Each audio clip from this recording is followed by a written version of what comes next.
Hello, everybody. It is Joe and the light switch back at you. Tonight, I want to talk with you about things that last. Imagine, if you will, that you had muscles, big muscles. You could, you had a special magical kind of muscles. You could pump up the muscles and they would stay pumped. Every push up you did was cumulative. You know what I mean? Like, it's not like, well, you stop going to the gym and your arms get small again. Trust me, I had huge arms uh, year and a half ago, and then boom! As soon as I started riding my bike around and not going to the gym, well, I got a cycling body. I'm skinny. My abs look great, but my arms do not. I shouldn't say that. My arms look great. They look slender and great, but they do not look beefy. Anyway, the trick is, what if it never went away? What if it wasn't like, oh, well, whatever activities I do determine my body shape? What if you just did every push up you ever did in your life still counted? you know? What if you're trying to lose weight, what if when you dieted, you didn't have to like keep the weight off, it just stayed off? Wouldn't that be awesome? Right? That's what I'm talking about. Tonight, I went cycling, and I cycled 10 miles. 5 miles to my friend's house, 5 miles back. Quite a lot of mountains on the way there. The way back was much nicer, and had a lovely time. And I still had my muscles. I don't mean the muscles that I had in my legs from when they looked like cannons back when I was cycling many more miles per day in the, you know, I don't know, 25 to 65 range up and down hills. I can do 25, 35, on hills. It depends if it's a mountain day, maybe less, more like 25. And on flatland with all my possessions on my bike, which are pretty heavy, I hit 65. That was the biggest day I did on my trip.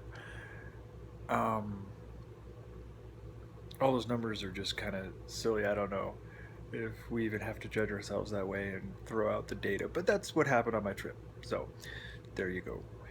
Um, Maybe as I work on myself, I won't have to throw that stuff out there. But for now, point is, I did a lot of biking. I biked from Michigan to North Carolina. It was roughly 500 miles for the trip. And I had huge legs. Are my legs huge now? That's a leg. It's black because I'm wearing tights.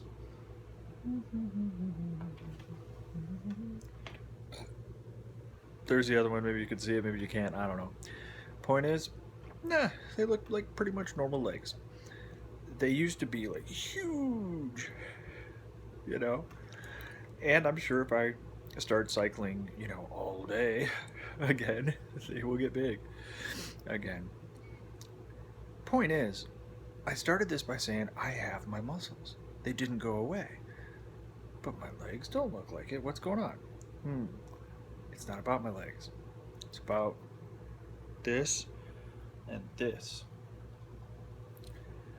I learned things in my head and in my heart. I learned how to go downhill at a fast speed and not freak out.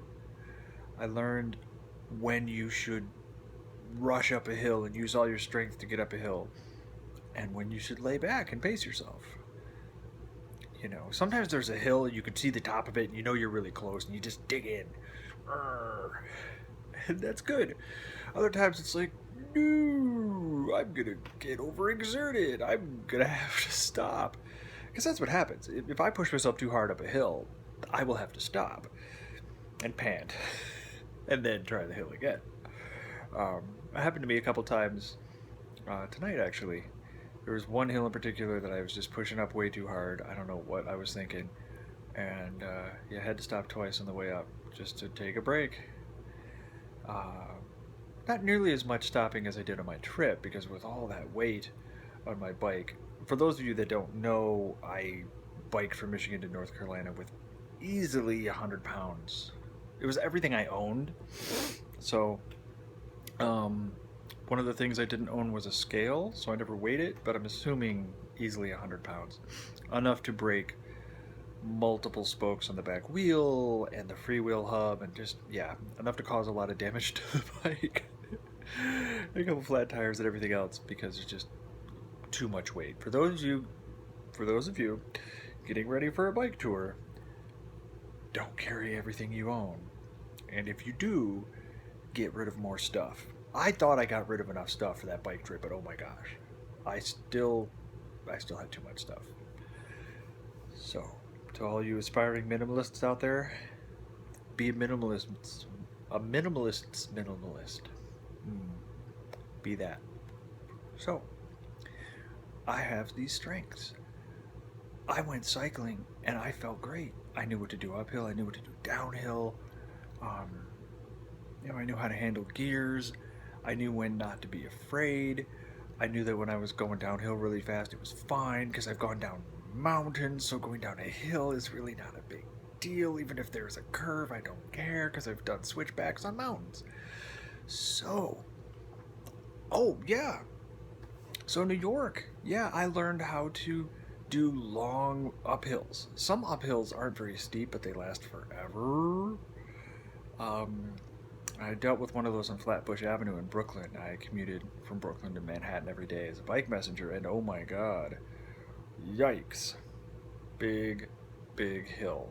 Just constant, just going up Flatbush and going up Flatbush and going up Flatbush some more, and just like, it's not really steep, but it's just like all the time, all the time, all the time. It was on my way home too, so I was tired after cycling all day. Um, yeah, you think I'm skinny now? You should have seen me back then. Oh my gosh, I could eat as many carbs as I wanted, and I was still losing weight. It was insane. So, there's my diet tip for the day. If you want to lose weight, just ride your bicycle around for 5, 6, 7 hours a day. You won't have much of a life, but hey, you'll be skinny. Oh my. Yeah, so I learned a really important technique that is maybe one of the more spiritual techniques of the ones I've mentioned. Some of them are more practical, like push over a hill if you can, but know your limits. Yeah, you could find a good metaphor in that for, like, laying back on the big hills and pushing the ones you think you can get. But this one is more important. This one is counterintuitive.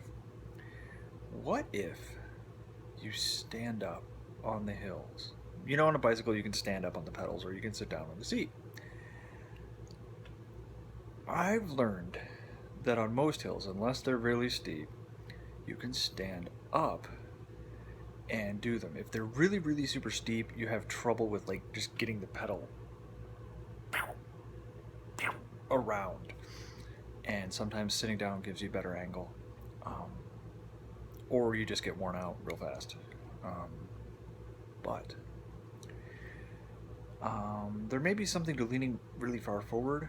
Those of you who know more about cycling than I do should please chip in on this video and the comments and let me know. But to bring it back, I learned to stand up on the hills. That one is really special because you think, yeah, sit down, take it easy, it's a really big, long hill. It's like, no. You can stand up on the hill. Instead of, like, pedaling really hard on the downhills, which makes sense. I want to go fast and fast and fast and fast. No, that's when you sit on your butt on the seat and you just relax and kind of catch your breath.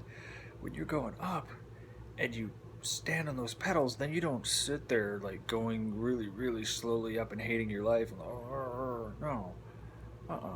You go up the hill, you get up it.